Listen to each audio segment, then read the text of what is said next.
आइए rich dad poor dad के कुछ मुख्य अध्यायों और अवधारणाओं पर विस्तार से चर्चा करते हैं। यह किताब रॉबर्ट कियोसाकी द्वारा लिखी गई है, जिसमें बहुत ही अच्छे तरीके से फाइनेंशियल लर्निंग्स को समझाया गया है। अध्याय 1, अमीर डैड गरीब डैड। इस अध्याय में लेखक अपने दो पिताओं, एक उनके खुद के पिता और एक मित्र के पिता के विचारों और शिक्षाओं की तुलना करते हैं। गरीब डैड को पारंपरिक शिक्षा और नौकरी में यकीन था, जबकि अमीर डैड ने बिजनेस और निवेश में विश्वास किया। यह सीधा सीधा राज खोलता है कि आर्थिक दृष्टिकोण से दो भिन्न सोच कैसे इंसान के जीवन पर असर डालते हैं। अध्याय 2, पैसे के लिए काम मत करो। लेखक बताते हैं कि अधिकांश लोग अपनी जिंदगी इसके लिए काम करते हैं ताकि ज्यादा पैसे कमा सकें, लेकिन अमीर लोग अपने पैसे को काम पर लगाते हैं और खुद के लिए ज्यादा वित्तीय अवसर पैदा करते हैं। इस अध्याय का अहम संदेश यह है कि हमें अपनी सोच बदलनी चाहिए और निवेश के जरिए पैसे बनाना सीखना चाहिए। अध्याय 3, एसेट्स और लायबिलिटीज। यह अध्याय बहुत ही महत्वपूर्ण है क्योंकि इसमें दो मुख्य वित्तीय अवधारणाओं एसेट्स और लायबिलिटीज के बीच अंतर को समझाया गया है। एसेट्स वे चीजें होती हैं जो हमारी कमाई को बढ़ाती हैं, जैसे real estate, bonds, stock market में निवेश करना या किसी भी फायदे वाली चीज में निवेश करना। और लायबिलिटीज वे चीजें होती हैं जिन पर हमारा पैसा खर्च होता है, जैसे कि कार खरीदना या कोई भी ऐसी चीज जिसकी मेंटेनेंस में हमारा पैसा खर्च होता है। अमीर लोगों की सबसे बड़ी विशेषता है कि वे सामान्यतः एसेट्स खरीदते हैं, जबकि गरीब और मध्यवर्गीय लोग लायबिलिटीज में फंसते हैं जो उनके पैसे खींचता है। अध्याय 4, टैक्स का इतिहास और कॉरपोरेट्स की शक्ति। यह अध्याय टैक्सेशन के इतिहास और कॉरपोरेट्स की शक्ति के बारे में जानकारी देता है। लेखक बताते हैं कि अमीर लोग कैसे कानूनी तरीके से टैक्स बचाने के लिए कॉरपोरेट संरचनाओं का इस्तेमाल करते हैं और गरीब लोग इसकी जानकारी न होने के कारण अपने आप को टैक्स से नहीं बचा पाते। अध्याय 5, अमीर लोग पैसा कैसे बनाते हैं।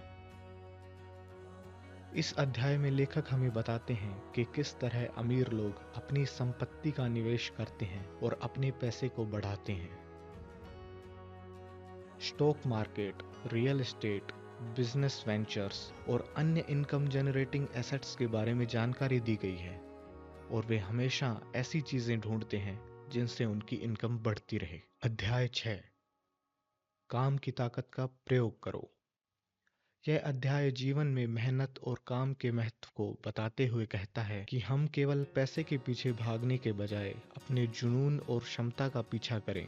पैसे कमाने के लिए काम करने के बजाय हमें काम पर महारत हासिल करनी चाहिए, जिससे पैसा कमाना बहुत आसान हो जाएगा। अध्याय 7, अधिक जाने अधिक कमाएं। यह अध्याय इस बात पर जोर देता है कि शिक्षा और सीखने की प्रक्रिया निरंतर होनी चाहिए। यह केवल स्कूल की शिक्षा तक सीमित नहीं होनी चाहिए, बल्कि वित्तीय शिक्षा और स्किल्स में भी विस्तार होना चाहिए। सीखने की कोई उम्र नहीं होती और इंसान को हमेशा अपने टाइम को अपनी नॉलेज बढ़ाने में इन्वेस्ट करना चाहिए। इसके अलावा हमेशा नई चीजें सीखकर उसे इनकम बढ़ाने के लिए यूज करना चाहिए। अध्याय 8, अपने असली नायक और प्रेरणाओं का पता लगाएं। इस अध्याय में रॉबर्ट कियोसाकी ने यह समझाया है कि हमें अपने असली नायकों और प्रेरणाओं का पता लगाना चाहिए। अमीर डैड ने रॉबर्ट को अपने जीवन में प्रेरणास्पद व्यक्तियों को खोजने और उनकी रणनीतियों का अध्ययन करना सिखाया।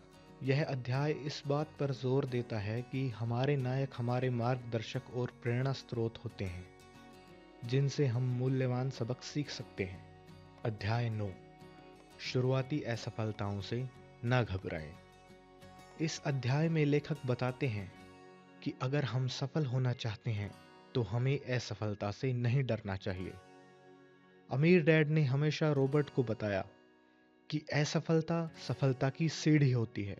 जब भी हम असफल होते हैं, हमें उससे सीखना चाहिए और फिर से प्रयास करना चाहिए। कोई भी एक बार में किसी भी काम को परफेक्ट तरीके से नहीं कर पाता है, इसीलिए धैर्य रखकर काम करना चाहिए। अध्याय 10, एक मजबूत वित्तीय आधार बनाएं। यह अध्याय वित्तीय स्थिरता और सुरक्षा के लिए एक मजबूत आधार बनाने के महत्व को समझाता है। इसमें बताया गया है कि स्थायी धन और संपत्ति बनाने के लिए वित्तीय योजनाएं और लक्ष्य कैसे सेट करें, और वित्तीय स्थिरता हासिल करने के बाद आप अपने जीवन की 50% चिंताओं से मुक्ति पा लेंगे। और बची हुई चिंताओं से मुक्ति पाने के लिए आप इस चैनल को सब्सक्राइब कर लीजिए। आगे आने वाली वीडियोस में और भी बहुत सारी जानकारी आपके लिए लेकर आता रहूंगा। अध्याय 11, वेतन और लाभ का संतुलन। इस अध्याय में लेखक ने वेतन और लाभ के बीच के संबंध पर चर्चा की है।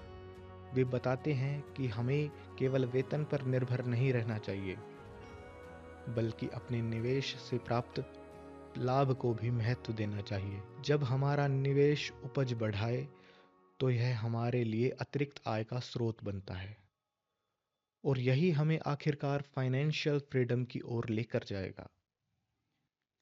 अध्याय 12, पहले शिक्षा फिर निर्णय। इस अध्याय में लेखक बताते हैं कि निर्णय लेने से पहले हमें पर्याप्त अध्ययन और शिक्षा की आवश्यकता होती है।